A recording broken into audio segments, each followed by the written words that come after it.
Hello and welcome to Campaign Chronicles, our daily look at the race to be France's next president. Now, with just 65 days to go, the race is hotting up and all the candidates have been taking to the internet to try and win over voters via social media. And to shed some light on this, I'm now joined by our press reviewer, Elena Casas. Hello, Elena. So, Nicolas Sarkozy, let's start off with him, the president, he launched his Twitter account this week, as well as his campaign.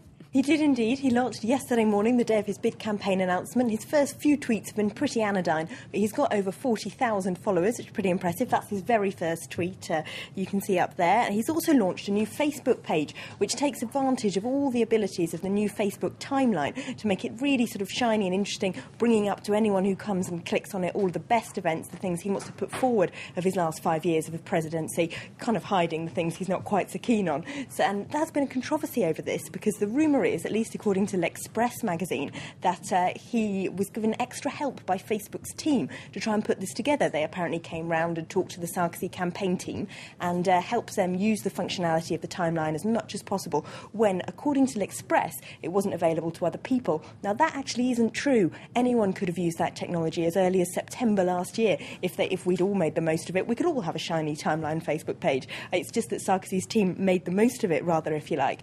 Now, we're now joined by Tech24's presenter Marjorie Paillon. Hello, Marjorie. Nice to be So, here. we were just saying Sarkozy's got this big Facebook page that's caused some controversy and he's launched Twitter. So, what's his campaign team's strategy for social networking? Well, actually, now we have a candidate. So we have a strategy and we have a candidate online, which is really interesting when we compare that to the strategy that was implemented in 2007, back 5 years ago, that we have now integrated online teams working with the campaigns. 5 years ago, we had more like teams working with the campaign, but not really. Now they're totally integrated to the whole show and to the whole thing. What you said about the Facebook page is totally right. Absolutely. I mean, we can all have a timeline and do storytelling too online. Let me say that Newt Gingrich was also the American candidate for the GOP that was also using a timeline since this week. So every one of us can do our own storytelling online. And how do you think the candidates are doing online then? They're doing pretty well now. Actually, the online campaign in France was pretty lame since Nicolas Sarkozy officialized his candidacy. Now they're all candidates. They're all online, and we're going to see a real show, a real scene here online and using social networks. And that's the big difference when you compare it with the previous presidential election in France. They weren't really using social networks 5 years ago. Now they can. They have the tools, and they know how to use the tools. The only thing is that if you want to be a real online candidate, a real great competitor online, you have to embody the tools. You have to embody that message. And you can have the brightest online campaign. If you're not really keen on the message you want to give people, then you're not going to make it. So plenty of advantages to going online and spreading the message, trying to get support from voters. But turning back to you, Elena, there are potential pitfalls, though, aren't there?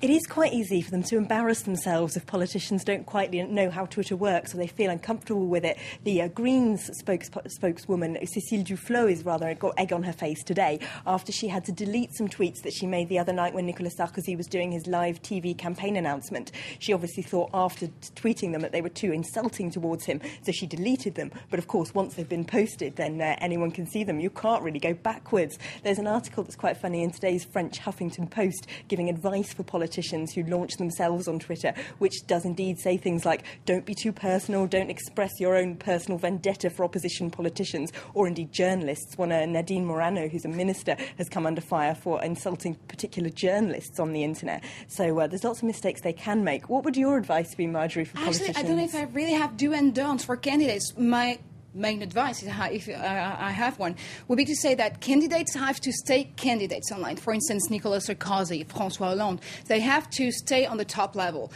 But they have to let, for instance, Nadine Morano, you told about her, they are the people that can fire guns, and they're really good at it. So let your hommes de main, the people that are really close to your circle, spread the message for you and stay the candidates you have to be. But don't try to embody something that you can't. It's also another advice. You mentioned Newt Gingrich earlier, so the US campaign, obviously social networking is a big part of that too. Obama, his social networking strategy, do you think is an example to follow? I think It's not an example to follow, since Obama is embodying a strategy he can only implement. Is the message. I mean, this candidate is the president, but it's also the message. That's what he really proven back in 2008. He was the message, and he won because he totally embodied that message, that future presidency, and the way he wanted people to think about this future presidency.